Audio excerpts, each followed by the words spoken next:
ایک خوبصورت farm house کے پچھلے حصے میں ایک مرغی خانہ تھا جہاں کئی مرغیاں خوش و خرم رہتی تھی۔ وہیں فارم ہاؤس کے اگلے حصے میں ایک پالتو کتا شیرو بھی رہتا تھا جو فارم کا محافظ تھا۔ ایک دوپہر جب سب مرغیاں دھوپ سینک رہی تھی تب ایک نوجوان اور تجسس سے بھری مرغی گڈی بولی، بہن جگنو، کبھی سوچا ہے کہ اس دیوار کے پار کیا ہے؟ میں روز دیکھتی ہوں کہ سورج اس طرف ڈوبتا ہے، ضرور کچھ خاص ہوگا وہاں۔ دیوار کے باہر خطرہ ہے، کتا شیرو وہیں رہتا ہے، ہمیں اجازت نہیں باہر جانے کی۔ مگر جگنو، کیا ہم ساری زندگی اسی پنجرے میں قید رہیں گے؟ ایک بار باہر جا کر دنیا دیکھیں، پھر واپس آ جائیں گے۔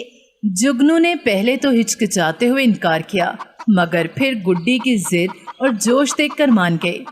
ٹھیک ہے، میں تمہارے ساتھ چلوں گی، لیکن ہمیں اور ساتھی چاہیے ہوں گے۔ اکیلے جانا ٹھیک نہیں، سب مل کر جائیں گے تو ایک دوسرے کو مشکل وقت میں سہارا بھی دے سکیں گے، ورنہ تو ادھر ادھر بکھر جائیں گے۔ بات تو صحیح ہے۔ اگلے دن مرغی خانے میں ایک اجتماع بلایا گیا۔ گڈی سب کے سامنے آئی۔ دوستو، ہم ساری عمر اسی دیوار کے اندر قید رہے، کیا تم سب تیار ہو باہر کی دنیا دیکھنے کے لیے؟ کچھ مرغیاں ہکا بکا رہ گئیں مگر گڈی کے جذبے نے ان کے دلوں کو بھی چھو لیا۔ آہستہ آہستہ کئی مرغیاں راضی ہو گئیں، پپو، مینو، رانی، ٹکی اور کچھ اور۔ پپو بولا، اگر تم سب ساتھ ہو تو میں بھی چلوں گا۔ میں نے بھی سنا ہے باہر گھاس کا میدان ہے اور کیڑے تو جیسے خود بخود زمین سے نکلتے ہیں۔ رات کو سب نے منصوبہ بنایا کہ صبح فجر کے وقت دیوار پھیلانگ کر نکلیں گے۔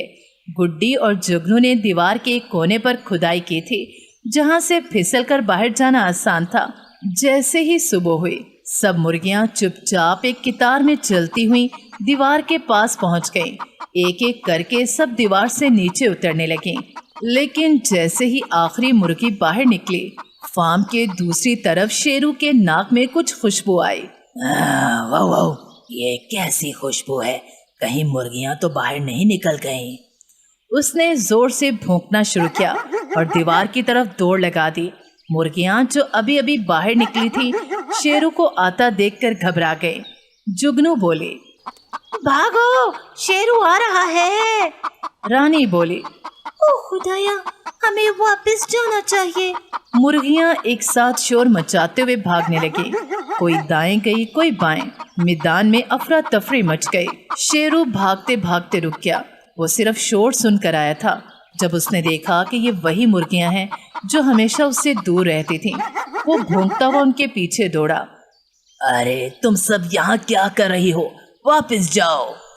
گڈی ہانپتی ہوئی بولی، ہم صرف دنیا دیکھنے آئے تھے۔ دنیا؟ تمہارے لیے یہ فارم ہی دنیا ہے۔ باہر جنگل ہے، لومڑی ہے، سانپ ہے۔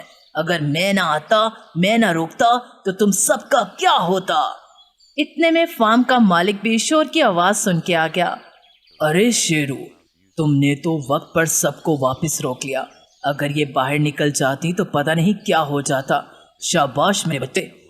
مالک نے مرغیوں کو واپس اندر بھجوایا اور دیوار کی کھدائی بند کر دی۔